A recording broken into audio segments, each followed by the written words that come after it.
নমস্কার, আমি দীপ্তশ্রী স্টোরি স্টপেজের একটি নতুন এপিসোডে আপনাদের সকলকে স্বাগত জানাচ্ছি।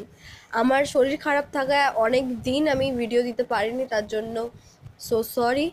কিন্তু এখন আমার শরীরটা ঠিক আছে আপাতভাবে, তাই নতুন একটা ভিডিও দিচ্ছি।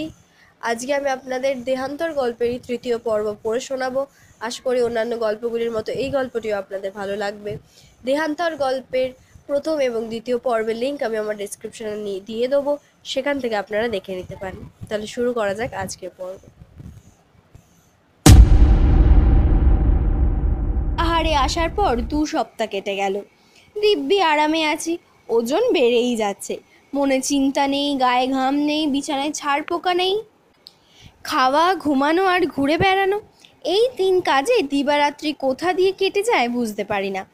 জীবনে এরকম সুসময়ে কচ্চিৎ এসে পড়ে, কিন্তু বেশি দিন থাকে না। প্রমথ একদিন আমাদের চায়ের নিমন্ত্রণ করলো। আমি আর শ্যালক যথাসময়ে তার বাসায় উপস্থিত হলাম।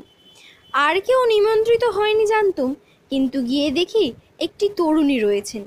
একে আগে কখনো দেখিনি। সুন্দরী, তন্বী, দীর্ঘাগ্নি, একটু বিষাদের ছায়া আছে মুখে। সাজসজ্জায় প্রসাধনে বর্ণ বাহুল্য নেই, কিন্তু যত্ন আছে। চেহারা দেখে বয়স 20-21 মনে হয়, হয়তো 2-1 বছর বেশি হতে পারে। শ্যালক খুব আগ্রহের সঙ্গে তাকে সম্ভাষণ করলেন। এই যে মিসেস দাস,